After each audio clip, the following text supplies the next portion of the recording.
હવે એ બી વાત કરી દઈએ સાથે સાથે કે why we have started this conversion.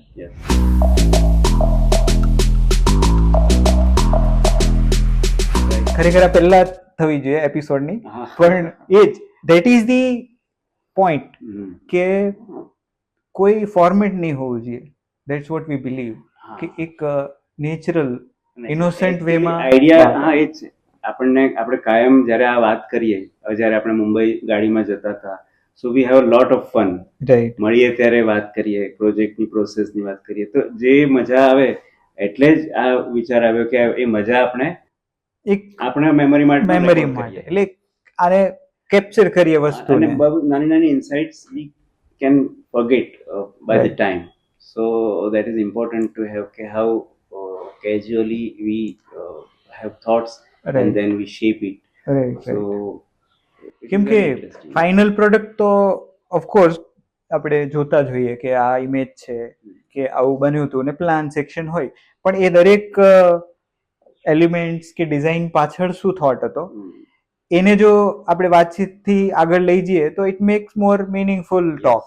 આપણે અત્યારે વાત કરી એ જ ફોર્મમાં લોકો વાત કરે એમ. કદાચ ચેર પરના લોકો બદલાઈ જશે, but thought is very clear કે એમાં પછી ડિઝાઇનની વાત થતી હોય કે anything X Y Z, any format of art હોય, આર્કિટેક્ચર હોય, અર્બન ડિઝાઇન હોય, ઇન્ટિરિયર હોય, સ્કલ્પટિંગ હોય, એનીથિંગ. તો એ એક પ્યોર ફોર્મમાં બહાર આવે. અને it's like yesterday I was just talking with someone કે જે રીતે પહેલાનો ટાઈમ હતો, ઇટ્સ વે બેક, કે ઓટલા પર બેસીને લોકો વાત કરતા હતા, બરાબર, ને પછી લોકો છૂટા પડતા હતા. Every time the people comes, the people changes અને they exchange their way of life and their thought, simple.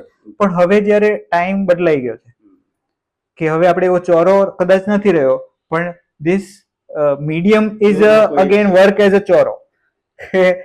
આ જ ઓટલો છે એમ કે તમે બે છો, પણ હવે આ જ્યારે આપણે લોકો જોશે તો ઇટ્સ બીકમ વર્ચ્યુઅલ ઓટલો. બરાબર. That was the thought. Otherwise આ જે વાત છે ને એ અંદર ને અંદર રહી જશે અને એ જતી રહેશે. પણ તો મળીએ પાછા નેક્સ્ટ. મને ફોન કરજો એટલે ગોઠવીએ. સારું, ઓકે.